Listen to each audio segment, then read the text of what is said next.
ఆ న్యూస్ ఎటువంటిదంటే నేను ఎప్పుడు చదవలేదు, ఎప్పుడు వినలేదు అటువంటి న్యూస్. చాలా ఘోరంగా ఉందన్నమాట. అది మరి ఎలాగొచ్చిందో ఎలా ఏంటో నాకైతే తెలియదు, కానీ చాలా ఘోరంగా ఉందండి అది. ఆ న్యూస్ ఏంటో మీకు తెలిసే ఉంటుంది. నిజంగా ఎవరో జగన్ గారి ఏదో వైఫ్ అదేదో బిల్డింగ్ అడిగినట్టు, అదేదో నేను ఒప్పుకోనట్టు. నేను నా పొజిషన్ చూసి ఉంటాను. నేను 3 months అయింది నేను ఇంట్లో నుంచి బయటకు వచ్చి. అటువంటి పరిస్థితిలో మరి ఉన్నవి లేని ఇలా కల్పించేసి ఇలాగే చెప్పడం అంటే చాలా ఘోరంగా ఉంది పొజిషను. అసలు అదేదో ఇంకా విచిత్రం ఏంటంటే, పొలిటికల్గా ఒకళ్ళకొకళ్ళు ఏదో ఒకటి అనుకోవటం, ఏదో ఒక పద్ధతి మాట్లాడుకోవటం అది వేరే సంగతి. కానీ కలెక్టర్ గారిని కూడా ఇందులోకి లాగారు. అందులో కలెక్టర్ గారు అది యాక్చువల్గా ఆ యాక్ట్లో లేదండి. మాకు ఆ పొలం, మాకు సైట్ కానీ వేరే పొలం కానీ ఏది లేదు. అటువంటిది కమిషనర్ కాదు, కలెక్టర్ గారిని నేనేదో రిక్వెస్ట్ చేసినట్టు, ఆయనేమో పెద్దవాళ్ళని ఏదో కలవమన్నట్టు అని ఆయన్ని కూడా ఇందులోకి ఈ రంగం ఇందులోకి దింపారనమాట. ఇందులో ఏమాత్రం నిజం లేదండి, 1% కూడా లేదు. అసలు ఇల్లు అడగటం ఏంటో, నన్ను కలవటం ఏంటో 3 నెలల క్రితం సుమారుగా కలిశారని రాశారు. 3 నెలల క్రితం నేను లేను. నేను హైదరాబాద్లో హాస్పిటల్లో ఉన్నానండి. ఇప్పుడు కూడా నాకు హెల్త్ బాగాలేదు. ఇవాళ కూడా ఏంటంటే మీ అందరూ వస్తారు కదా, ఒకసారి ఎవరికి కలుద్దాం అనే దృష్టితో రావటం, ఓపిక లేకపోయినా ఒప్పుకున్నా అలాగా కష్టపడి వచ్చానండి నేను. అటువంటి అభాండాలు వేసి అంత న్యూసెన్స్గా ఆ న్యూస్ పేపర్లో రావటం అంటే చాలా అన్యాయం అండి అది. అందుకని మీరేదో ఉన్నట్టు నేను చెప్తున్నాను. ఎందుకంటే నాకు ఏ పార్టీ కాదు, ఏ పార్టీ ఆఫీస్కి వెళ్ళలేదు, ఏ మీటింగ్కి వెళ్ళలేదు, ఏ ప్రెస్ మీటింగ్కి. ఇలాంటి ప్రెస్ మీట్ కూడా ఇదే ఫస్ట్ నాకు. ఇప్పుడు నాకు ప్రెస్ మీట్లు ఇలాంటివి మాకు ఏం లేవండి. ఎందుకంటే నేను అలా పొలిటికల్గా నాకు సంబంధం లేదు. నాకు ఏజ్ 80 సంవత్సరాలు నాకు. అటువంటి పరిస్థితుల్లో మరి ఇలాగ ఎందుకు రాసుకుంటారో ఏం చేస్తే, పాలిటిక్స్లో ఉన్నవాళ్ళు అయితే వాళ్ళు వీళ్ళు తిట్టుకోవటం, వీళ్ళు తిట్టుకోవటం ఏదో చేసుకుంటారు. అసలు నా ఏజ్ అంతా, నా పరిస్థితి ఏంటి, నేను అసలు నేను లేను, ఇక్కడ ఉండట్లేదు, హాస్పిటల్లో ఉన్నానో చాలామంది తెలుస్తుంది. అది నేను హాస్పిటల్లో ఉంటున్నాను, ఇక్కడ ఉండట్లేదని అందరికీ తెలుసండి, చాలామందికి. అంటే మీకని కాదు. అటువంటి పరిస్థితుల్లో ఇటువంటి న్యూస్లు రావడం చాలా అన్యాయం అండి, చాలా ఘోరం కూడా. అందుకని మరి మీరందరూ ఆ పొజిషన్ అర్థం చేసుకుని దాన్ని బట్టి ఎలాగా మీకు ఏమైనా డౌట్ ఉంటే అడగండి, చెప్తాను నేను. యాజ్ యూజువల్ గా మీకు ప్రతిరోజు పేపర్ చదివే అలవాటు ఉంది. అవును. ఆ క్రమంలోనే వార్త చూసి నా ప్యాలెస్ గురించి ఇలా ఎందుకు రాస్తారని షాక్ అయ్యారంటున్నారు. మీరు వార్త ఎప్పుడు చూసారు సార్? మీకు ఎవరైనా చూపించారా? మీరు అనుకోకుండానే చూసారా? ఎవరు చూపించలేదండి. నాకు ఈనాడు జ్యోతి వస్తుంది. నాకు ఈనాడు జ్యోతి నేను రెగ్యులర్గా లేవగానే ఫస్ట్ పేపర్ చదువుతాను. ఆ పేపర్ వాళ్ళకి కొద్దిగా 10 నిమిషాలు లేట్గా వచ్చింది. అది చూసి ఫస్ట్ మెయిన్ మ్యాటర్ కింద వేసారు దాన్ని. అది చూసిన తర్వాత షాక్ అవడం కాదు, ఎంత ఎలా ఉంటుందండి ఎవరికైనా అసలు పొజిషను. అసలే బయట సబ్జెక్ట్కి దీనికి సంబంధం లేదు. నేనేదో బిల్డింగ్ ఎవరు అడగటం, ఏదో ఇస్తానటం, నన్ను ఎవరో ప్రపోజ్ చేయలేదు, అసలు అటువంటి సిచ్యువేషన్ లేదు. అది కాకుండా ఆ బిల్డింగ్ కొంటాము, అమ్ముతానికి ఎవరినో పెద్ద మనుషులు పంపారని రాశారు. నిజంగా ఆ బిల్డింగ్ అడగాలంటే, కొనుక్కోవాలంటే వాడికి బిల్డింగ్ లెక్క కాదండి. ఇది పెద్ద చిన్న ఊరికే ఎలివేషన్ పెట్టాను నేను. అది ఎక్కడ మైసూరులో ఎక్కడో డిజైన్ చూసి వైజాగ్కి సూట్ అవుతుందనే దృష్టితోటి నేను మామూలుగా చిన్న ఏరియాలో నేను కట్టాను. అటువంటిది ఆ బిల్డింగ్ కట్టాలంటే ఎవరైనా కట్టుకోగలుగుతారు. ఆ బిల్డింగ్ కట్టడం కష్టమేమీ కాదు. అటువంటిది ఆ బిల్డింగే కావాలి అని కోరుకోవటం ఇటువంటిది మరి ఎందుకు, ఎవరు రాశారో ఏమి రాశారో ఆశ్చర్యం ఉండే ఎవరికైనా. మాజీ మంత్రి పొలిటికల్ రాయలేదు సార్. అయ్యన్న పాత్ర గారు ఆపాదించిన ప్రెస్ మీట్ పెట్టారు, దాని ప్రకారం పేపర్లో రాశారు. అంటే మీకు విషయం తెలియజేస్తున్నాం. అది ఆశ్చర్యకరం అండి. ఎందుకంటే నేను ఏ పాలిటిక్స్లో మెంబర్ కానీ ఏ రకమైన ఇది కానీ లేదు. నేను అయ్యన్న పాత్ర గారిని ఇంతవరకు చూడలేదు.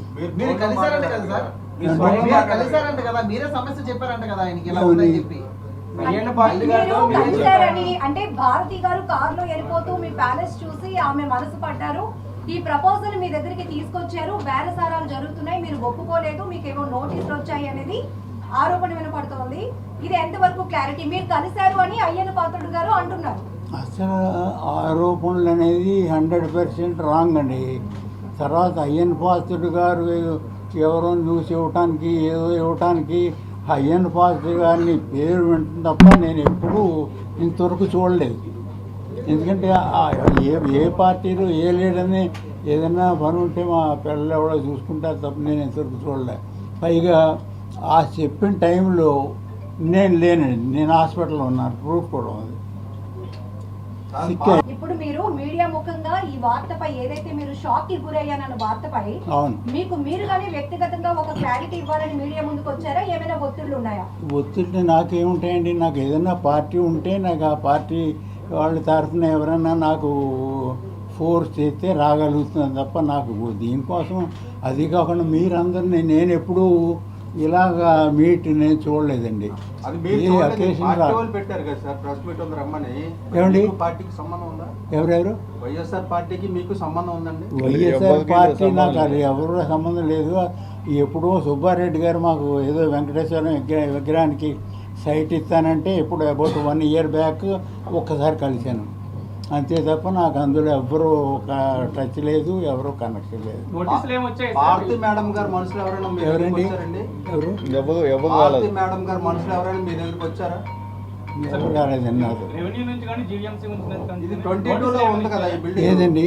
సెక్షన్ 22లో ఉంది కదా, ఆ, ఇప్పుడే గుర్తుకొచ్చిందండి. ఎంతకు ముందు నుండి ఉందా 22? మీకు ఎలాగ ఈ బిల్డింగ్ కట్టేసి? అసలు 22A అనేది ల్యాండ్ లేదు నాకు. 22A 22D ఉంది. ఆ 22D ఇది కలెక్టర్ కాంపిటెంట్ కాదండి, అది జేసీ కాంపిటెంట్. ఆయన అర్బన్ ల్యాండ్ సీలింగ్, ఆయన జేసీ కాంపిటెంట్. నేను ఎప్పుడు దగ్గర మోర్ దెన్ 1.5 year బ్యాక్ వెళ్ళి ఒక అప్లికేషన్ ఇచ్చాను, నా ప్రూఫ్ ఉంది నా దగ్గర. ఆయన ఏమన్నారంటే మీరు అప్లై చేసుకోండి, అందులో మాకు అవకాశం లేదు చేయడానికి అని చెప్పారు. వాళ్ళ కలెక్టర్ గారు ఏ రకంగానే వాళ్ళ కాంపిటెంట్ కాదు దానికి. రెగ్యులరైజేషన్ చేయడానికి రీసెంట్ గా మళ్ళీ మీకు ఏమైనా నోటీసులు వచ్చాయా? ఏదమ్మా? నోటీసులు అందుకున్నారా రెగ్యులరైజేషన్ చేయడానికి? ఆ రెగ్యులరైజేషన్ నాకు నోటీస్ ఏమి రాలేదు. ఎందుకంటే అప్పుడే చెప్పేసారు ఈ రిజల్ట్ ఇలా ఉంటుంది, మీరు కావాలంటే రెగ్యులైజ్ చేసుకోవచ్చు, మీరు ఈ అవకాశం ఈ ప్రొవిజన్ ఉందనో కాగితం ఇచ్చారు. అది ఎప్పుడు మోర్ దెన్ 1 year. రాజు గారు, ప్యాలెస్ కట్టి ఎన్నాళ్ళు అవుతోంది, ఇప్పటి వరకు మీ ప్యాలెస్ మీద ఇలాంటి వార్తలు రాలేదు, ఇప్పుడే ఎందుకు వస్తున్నాయి? మీరు చూసి షాక్ అయినటువంటి ఆ వార్త ఏంటో ఒకసారి మాకు చూపడతారా? తప్పనిసరిగాని మేము కట్టి 4 years 2019లో కంప్లీట్ అయింది. 4 years అయిందండి సుమారుగా. ఆ కరోనా టైంలో మేము ఆ ప్యాలెస్ కట్టిన తర్వాత కరోనా స్టార్ట్ అయింది. కరోనా స్టార్ట్ అయ్యాక మాకు బిజినెస్ కూడా దెబ్బతింది. అప్పుడు కరోనా వలన ఎవరు ఫంక్షన్స్ ఎవరు చేసుకునే వాళ్ళు కాదు, దానివల్ల మేము చాలా ఎఫెక్ట్ అయ్యాం.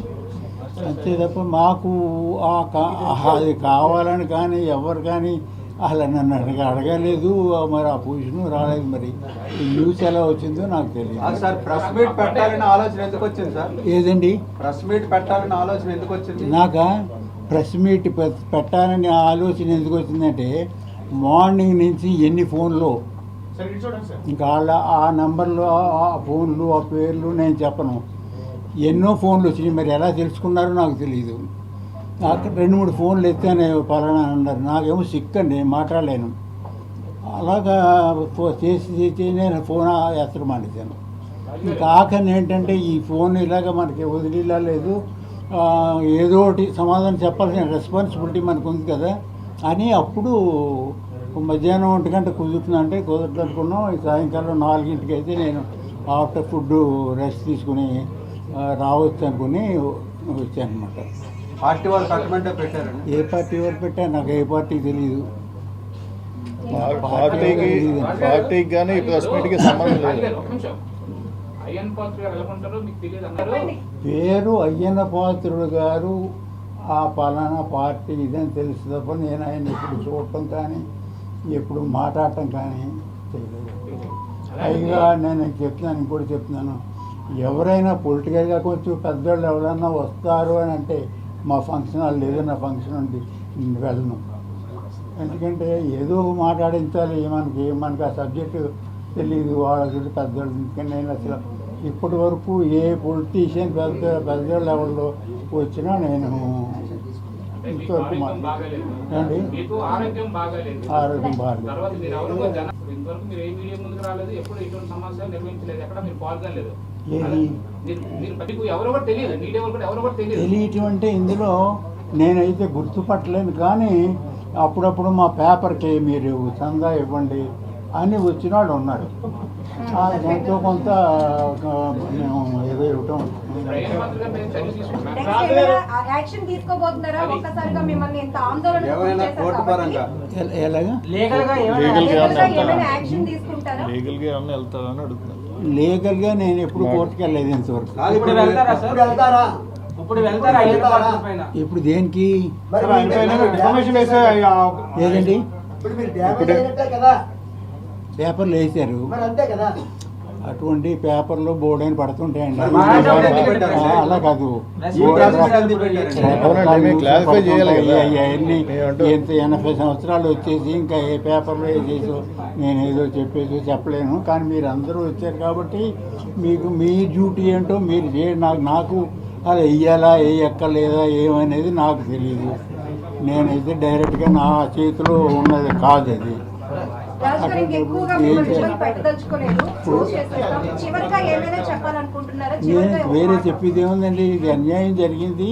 కానీ మరి ఇది ఎలా జరిగిందో పలానా అందులో పేర్లు రాసినంతరం నా పేర్లే చెప్పారా, ఎవరు చెప్పారో, మధ్యలో వాళ్ళ తరఫున వాళ్ళు పేరేసి ఎవరన్నా వేరే వాళ్ళు చెప్పారా అన్నీ మాకేం తెలుస్తాయి. కొద్దిగా పేపర్ కూడా నేను మ్యాక్సిమం ఒక అరగంట చదువుతాను మెయిన్ పాయింట్లు.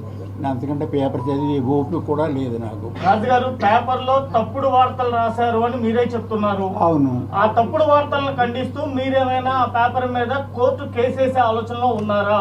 నేను కోర్టులో కేసు వేసే పరిస్థితి ఇవన్నీ నాకు పర్మిట్ చేయదండి బాడీ.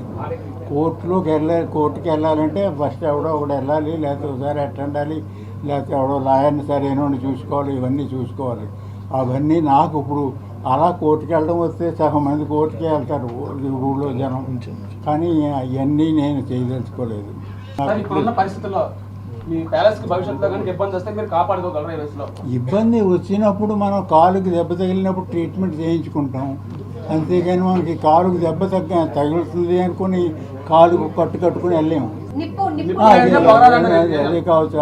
అవి చెప్పే పొజిషన్ కూడా నాకు అవి శాంపిల్స్. మీ తరపున ఎవరైనా చెప్పించుంటారు బాగుంటుంది. ఏమండి మీ తరపున మీ వాయిస్ ఇంకోటి కావచ్చు చెప్పించి ఏంటది మావాడికి ఏం తెలుసు. లేదులేండి, అంటే ఇప్పుడు మా వరకు ప్రాబ్లం చిన్న మాట, ఈ ప్రెస్ మీట్ పెట్టడంలో ఉద్దేశం ఏంటి? ఇప్పుడు మీ మీద మా- ఎవరి ప్రెజర్ వల్ల ఈ ప్రెస్ మీట్ పెట్టారు? లేదు, ఎవరు- దాని మీద అయ్యన్న పాత్రుడు భారతీ రెడ్డి అనే వ్యక్తి మీ మీద ప్రెజర్ ఇచ్చి వాళ్ళు పంపించారు, రేపు పొద్దున భవిష్యత్తులో ఈ గాదిరాజ్ ప్యాలెస్ తీసుకుంటారు అని పెట్టి మీరే వెళ్ళి అయ్యన్న పాత్రుడితో చెప్పినట్టు మాట్లాడారు. ఎవరు మాట్లాడారు? అయ్యన్న పాత్రుడు. లేదు లేదు, అలా ఏం లేదు. అంటే చదవండి ఈ వార్త. చూశాను, చదివి లేదు అలా కాదండి, చూడకుండా చూడలేదంటే ఎలాగా, మరి చెప్పలేదంటే ఎలాగా, మరి అలాగే లేదంటే ఎలాగా, మరి ప్రెస్ వాళ్ళు ఎందుకు కాదు. మరి చెప్పారు? మీరు కలిసినట్టు మీరు ప్రూవ్ చేయండి పోనీ. మేమేది చేస్తాం. అవును, మరి మీరే చెప్తున్నారు కదా కలిసాను. నిన్న ప్రెస్ మీట్ లో ఆయన మాట్లాడింది పేపర్లో రాశారు. అవును, కరెక్ట్ అండి. మేము అలా కాదు, అయ్యన్న పాత్రుడు గారిని కలిసినట్టు ప్రూవ్ చేయండి పోనీ. మేము చేయడం కాదు. కాదండి, న్యూస్ వచ్చింది మీరే మమ్మల్ని చెప్తున్నారు. క్వశ్చన్ చేసి కదా సార్. కాదు కాదు, అలా కాదు, మాకెందుకంటే అలా కాదు. సార్ అలా కాదు సార్, ప్లీజ్. ఇప్పుడు అదే అడిగారు కదా, అంటే ప్రూవ్ చేయండి అని. అదే అయ్యన్న పాత్ర అడగండి, మీరు ప్రూవ్ చేయండి, మీకు మేము చెప్పాం కదా ప్రూవ్ చేయండి అని చెప్పి అయ్యన్న పాత్ర అడగండి. లీగల్ గా వెళ్తారా లేకపోతే మామూలు ప్రెస్ గా చెప్తారా చెప్పండి. లీగల్ గా అంటే విశాఖలో మీరు చూసే ఉంటారు గత ఏదండి? మధ్యవర్తి చేతుల్లోకి వెళ్ళిపోయి ఇప్పుడు అవి ఏ పరిస్థితుల్లో ఉన్నాయో ఎవరు తెలియని పరిస్థితిలో ఉంది. ఇప్పుడు మీ ప్యాలెస్ సంబంధించి కూడా అలా జరుగుతుందేమో అని భయం అందరికి. నాకు భయమేమీ లేదండి, ఎందుకంటే అది చెప్పుకోదగ్గంత ఏమీ కాదు. అది కూడా మేము కట్టేది ఇప్పటికి 10 years అయింది. కానీ ఎప్పుడు నుంచో ట్యాక్స్ కట్టిన అసెస్మెంట్లు అయ్యి అన్నీ. ఇప్పుడు దానికోసం వచ్చి ఎవరు నాకు దృష్టిలో ఎవరు రారు. అది కూడా ఊరికే ఏదో లాగేసుకుందాం అనేది. ఇప్పుడు ఎన్ని రకరకాల కౌర్లన్నీ నిజమని కూడా అనుకోలేము. పేపర్లో ఏదైనా న్యూస్ వస్తే చదవాలి మనం. ఆ పేపర్ న్యూస్ వచ్చి అన్నీ కరెక్ట్ అని అనుకోలేము. అది ఎలా వచ్చినాయి, ఎవరు వేసారు, ఏం చేశారు అనేది మాకు తెలియదు. కానీ ఈ న్యూస్లు రకరకాల పార్టీల మీద రకరకాల న్యూస్లు వస్తుంటాయి. ఇంకా అవన్నీ మనకు అదే పని. అవన్నీ నిజం అనుకుంటే ఎలా అవుతుందండి? సార్ ప్యాలెస్ కట్టినప్పుడు యూఎల్సీ ల్యాండ్ ఇందులో ఉందని చెప్పి ఆ రోజుల్లోనే కామెంట్స్ వచ్చినాయి, ఉన్నదా లేదా? 22Aలో లేదండి, 22D అంటే అది 100% క్లియర్. అది ఇప్పుడు ఇక్కడ ఉన్న ఆఫీస్ స్టాఫ్, అది జాయింట్ కలెక్టర్ ఆఫీసు, మీరు ఇప్పుడు అందరూ రండి, ఇవాళ కానీ రేపు కానీ నేను చూపిస్తాను మా పేపర్స్. 100% క్యాష్ పెట్టి కొనుక్కోండి. అందులో యూఎల్సీ ఉండే అవకాశం లేదు. యూఎల్సీ యాక్ట్ గురించి కూడా నేను చెప్తాను మొత్తం చెప్పమంటే. మీరు ఎవరైనా ఒక 4-5 రండి, పేపర్లు చూడండి. అది ఏమన్నా డిఫరెన్స్ ఉంటే ఇప్పుడు ల్యాండ్ వదిలేస్తాను నేను. వైసీపీ నాయకుడు విజయసాయి రెడ్డి ఉత్తరాంధ్ర ఇన్ఛార్జ్ గా ఉన్నప్పుడు మీ మీద ప్రెజర్ వచ్చిందని వచ్చింది. దాని మీద ఆరోపణ మీద కామెంట్ ఏమొచ్చింది? ఒత్తిడి వచ్చిందని. ఎటువంటి ఒత్తిడి లేదు. అదే ఆయన చెప్పి మనం అవునండి, ఆయన చెప్పిన విజయసాయి రెడ్డి గారు ఒత్తిడి చేశారు ఈ ల్యాండ్ ఇమ్మని చెప్పి. అసలు విజయసాయి రెడ్డి గారిని 1-2 కలిసింది కరెక్ట్.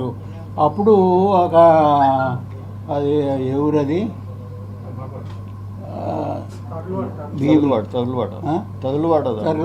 తర్లువాడ అని ఓ కొండ ఏదో, నేను ఒక మన వైజాగ్ కోసం నా కోసం అని కాదు, 126 feet హైట్ వెంకటేశ్వర విగ్రహం పెడదాం అనుకున్నాను.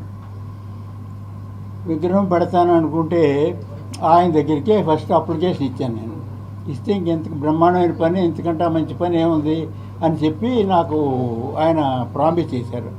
టీటీడీ నుంచి ఒక లెటర్ కూడా వచ్చింది, కలెక్టర్ గారి దగ్గర నుంచి కూడా ఒక 2-3 monthsలో శాంక్షన్ అవుతుందని లెటర్ వచ్చింది. అప్పుడు హ్యాపీగానే ఉన్నాను నేను. అంటే 120 feet ఈ స్వామి గుడి ఎక్కడా లేదు.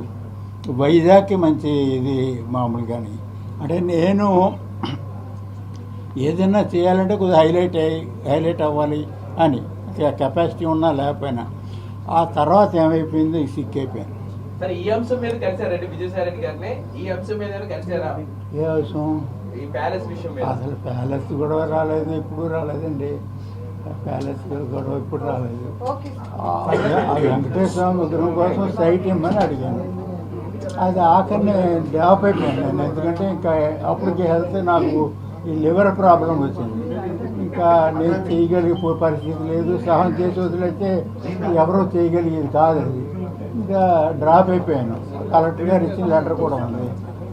ఆ ఇష్యూ తప్ప తర్వాత మళ్ళీ ఎప్పుడు ఆయన్ని కలవలేదు నేను. ఎందుకంటే ఎక్కడ కలిసే పొజిషన్ కూడా లేదు, నాకు కలిసే పరిస్థితి లేదు. లివర్ 21D ఇష్యూ కూడా లేదా సార్? 21D ఇష్యూ కూడా లేదు. ఏదండి? 21D డి అనేది లేదండి. ఆ ఇష్యూ కూడా లేదు. ఆ ఇష్యూ కూడా లేదు. ఆ ఇష్యూ అంటే చెప్తున్నాను కదా, ఇప్పుడు మాది 21Dలో ఉంది, కానీ అది మాది పెయిర్ మేము కొనుక్కుని చేసింది. వాళ్ళు రాంగ్ ఏం చేశారంటే, వాళ్ళ స్టాఫ్ కొంతమంది వచ్చారు కొత్తగా ఈ మధ్య, వాళ్ళకి అసలు సబ్జెక్ట్ తెలియదు. సబ్జెక్ట్ తెలియక ఆ 84 ఆర్డర్లో ఉన్న ల్యాండ్ వాళ్ళది సపోజ్ 500 యార్డ్స్ అనుకోండి, 300 యార్డ్స్ అమ్మేశారు అనుకుందాం. అమ్మేస్తే మిగతా 200 వాళ్ళు అమ్మేసింది, మిగతాది ఏమైంది తెలియదు, వాళ్ళు పోయారు పెద్దవాళ్ళు. అది నాది రెస్పాన్సిబిలిటీ అంటారు. అది మీకు అసలు చూపిస్తే మొత్తం అలా ఆ స్టోరీ అంతా అప్పట్లోనే పేమెంట్స్ చేస్తారండి? దానికి అప్పట్లోనే డబ్బులు చెల్లించారా? ఏదండి? డబ్బులు సార్ 100% రిసీట్తో సహా ఉంది. ఇప్పుడు మేము 1997 కొన్నాం. మేము 97లో రిసీట్లు, తర్వాత 97లో 26 ఆర్డర్ ఉంటుంది, మీకు తెలుసు. రిజిస్టర్ ఆఫీసులో రిజిస్ట్రేషన్ చేసుకోవాలంటే కంపల్సరీగా యూఎల్సీ పర్మిషన్ ఉంటే అది ఎలా చేస్తారు. యూఎల్సీ పర్మిషన్ ఎలా వస్తుందంటే డబ్బులు కడితే వస్తుంది. ఓనర్కి డబ్బులు కడితే ఆడికి అమ్ముకునే ఎలిజిబిలిటీ ఉంటే వస్తుంది. అది ప్రతి రిసీట్ ఉంది నా దగ్గర ఉంది. కానీ ఇక్కడ స్టాఫ్ తెలియడం వల్ల, సరిగా ఈ సబ్జెక్ట్ తెలియకపోవడం వల్ల నేను ఎంత చెప్పినా వాళ్ళకి అర్థం కాల. 1.5 year పట్టింది. అది 1.5 year తర్వాత రెవెన్యూ ఉద్యోగులకి ఈ ల్యాండ్ మీద అవగాహన లేక మిమ్మల్ని తప్పుదో పట్టించారు అంటారు. రెవెన్యూ ఉద్యోగులకి దీని మీద లేక అనేది కొంతమందికి, ఎందుకంటే అందరూ ఇన్వాల్వ్మెంట్ ఉండదు. అందులో ఒకడు ఎల్ఈసి ఉంటాడు, యూడీసీ ఉంటాడు, ఇంకో ఒకళ్ళు ఉంటారు. కాదు సార్, నేను రెవెన్యూ వాళ్ళు మిమ్మల్ని ఇబ్బంది పెట్టదలుచుకుంటే ఏమండి, రెవెన్యూ వాళ్ళు మిమ్మల్ని ఇబ్బంది పెట్టదలుచుకుంటే ఈ బిల్డింగ్ కట్టరు కదా. ఏ బిల్డింగ్? ఇంత బిల్డింగ్, ఈ బిల్డింగ్ అది ఎప్పుడు, ఇది ఎప్పుడు? అది 1997 అది. కాదండి, ఆ. ఇది ఈఎల్సీలో ఉంది, ఈఎల్సీ ప్రాబ్లం ఉందని చెప్పారు కదా. అదే యుఎల్సి. ఇప్పుడు ఇది ఎంత విచిత్రం అంటే, ఇప్పుడు ఒక జాయింట్ కలెక్టర్ ఉన్నారు, అంతకుముందు యుఎల్సి ఒకే దానికి ఎక్స్క్లూజివ్ యుఎల్సి ఆఫీసర్ ఉండేవారు, స్పెషల్ ఆఫీసర్, సెక్షన్ ఆఫీసర్ ఎదురు ఉండేది. అప్పుడు ఇలా ఇద్దరు లేరు.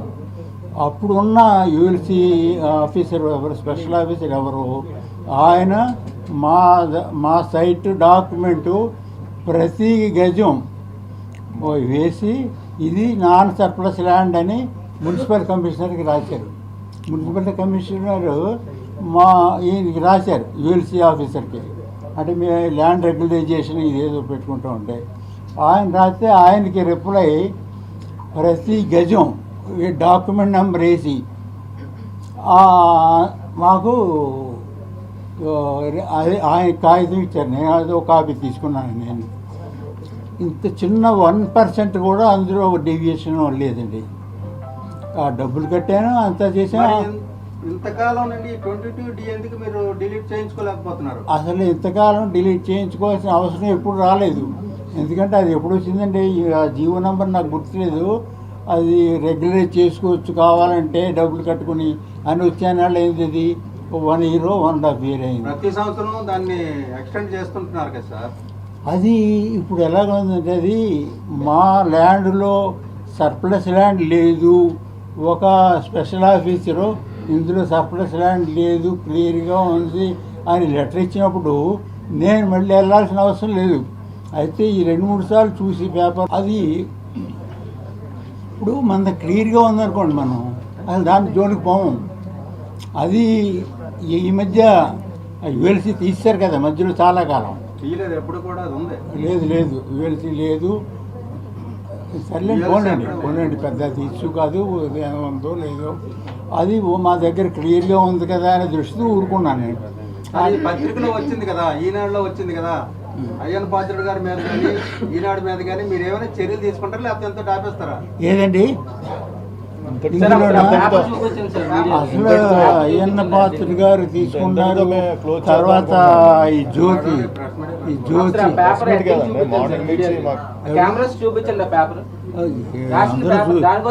మీరు అందరూ చూసిందే కదా పేపర్. ఏదైనా పేపర్లో చూపించండి. అదిగోండి, మీ చేతి వెనకాతల ఉందండి ఆర్టికల్. అదిగోండి, ఇక్కడ ఈ చేయి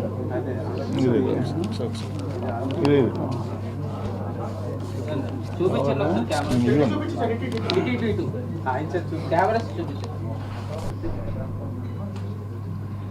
రాజుగారు వచ్చిన మాట అండి, చెప్పండి. వాస్తవానికి అయ్యన్న పాత్రుడు గాని ఎవరు మీతో మాట్లాడలేదు అంటున్నారు. అసలు నేను చూడలేదు ఆయన ఇంతవరకు. చూడలేదు కదా, ఆ. మరి ఎందుకు ఇట్లా మాట్లాడారు? ఏమైనా పొలిటికల్ ఇంట్రెస్ట్ తో అలా మాట్లాడినట్టు అనిపిస్తుందా మీకు? ఏ పొలిటికల్ ఇంట్రెస్ట్? నేను ఎవరు ఏ పొలిటికల్? ఆయన అయ్యన్న పాత్రుడు గారు మీతో సంబంధం లేదు, కానీ ఆయన ఎందుకు ఇలా మాట్లాడారు? ఇలాగా వాళ్ళ మనుషులు బెదిరించారు, ఆయనకు అమ్మమ్మ అని చెప్పారు, ఇట్లా అని రాశారు అందులో. ఆయన రాశారు, పేపర్లో బోర్డు రాస్తుంటారు. ఆయన మాకేం తెలుస్తాయండి, పేపర్ రాయడం అది వేరే సార్. ఆయన చెప్పండి. చెప్తేనే వీళ్ళు రాశారు.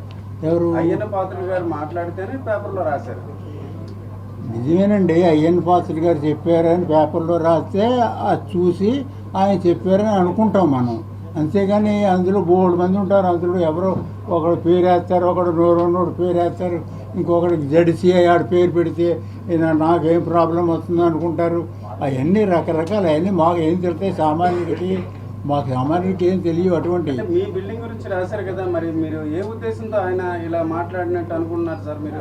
ఆయన ఏ ఉద్దేశంతో అనేది మాకేం తెలుస్తుందండి. నేను అసలు కనపడుతుంది కదా, నేను అసలు హాస్పిటల్ నుండి ఊళ్ళోనే లేను. మా దగ్గర ఈ హాస్పిటల్ రికార్డు కూడా ఉంది, కావాలంటే 3 వారాల క్రితం అన్నారు. 3 వారాల క్రితం నేను బాపూజీ గారు అని హాస్పిటల్ హైదరాబాద్ న్యాచురోపతి ఆయన దగ్గర ఉన్నాను. అందుకని ఆయన ఎవరో 3 వారాల క్రితం అనుకున్నారు, 5 వారాల క్రితం అనుకున్నారు, నాకేం తెలుస్తుంది అసలు అసలు 3 వారాల కింద అనుకున్నారు అనేది విచిత్రం నాకు. అంటే నేను లేనప్పుడు కూడా ఇటువంటివి వస్తున్నాయా ఏంటని. అందుకని అవన్నీ ఇక నాకంటే మీకు బాగా తెలుసు. అయితే ఏంటంటే నాతో అనిపించాలని మీరు అనిపించడమే తప్ప అట్లా ఏం లేదు సార్. నెక్స్ట్ ఇప్పుడు కలెక్టర్ గారి దగ్గరికి మీరు వెళ్తే పెద్దవారితో మీరు మాట్లాడుకోండి అని ఆయన సలహా ఇచ్చినట్టు కూడా అందులో అసలు చెప్పారు. నేను కలెక్టర్ గారి దగ్గరికి నెంబర్ 2 7 డిఓ దానికోసం అసలు ఒక్కసారి కూడా వెళ్ళలేదు. ఎందుకంటే కలెక్టర్ గారి దగ్గరికి వెళ్ళాలంటే నాకు పర్సనల్గా ఎవరో పరిచయం లేదు. అక్కడికి వెళ్ళి ఉండాలి, ఉండే పొజిషన్ నాకు లేదు. అందుకని ఈ కలెక్టర్ గారిని నేను అసలు ఈ ఇష్యూ గురించి అది అంటే తప్పుల్లో అది ఇంకా తప్పు. ఎందుకంటే ఇప్పుడు పొలిటికల్గా అంటే ఏదో వాళ్ళు వీళ్ళు అనుకుంటారు, ఏం చేస్తారు, అదంతా వేరే. అంతేకాని కలెక్టర్ గారిని కలపడం, కాంజులు కలపడం, లేకపోతే ఆయన దగ్గరికి వెళ్తే ఆయన ఏదో పెద్దోళ్ళని కలవమన్నారంటాం, అంత ఘోరం అసలు ఇంకోటి నేను చూడలేదు. సార్ వైసీపీలో ఉన్న ఒక కీలక వ్యక్తి మీ చేత ఈ ప్రెస్ మీట్ ఏమండి? వైసీపీలో ఉన్న ఒక కీలక వ్యక్తి ఆ. మీతో ఈ ప్రెస్ మీట్ పెట్టించారని చేసి మరి ఇంకా అందులో కీలక వ్యక్తులే మరి రాసుకోవడానికి ఏముంది? అంటే మీరు వైసీపీ వాళ్ళు కూడా వచ్చారు మీరు రాజుగారు వెనకుండి నడిపిస్తున్నారని చెప్పేసి అంటున్నారు. ఎవరండి? కేకే రాజు గారు వెనకుండి నడిపిస్తున్నారని అంటున్నారు. కేకే ఇది ఎంతవరకు రా- వాస్తవం? కేకే రాజు గారిని ఇప్పుడు చూశాను నేను. మీరు నమ్ముతారా లేదా మీరు? ఒకటి నాకు అబద్ధాలు చెప్పడం, తప్పుడు పనులు చేయటం ఇటువంటి అలవాటు లేదు నాకు.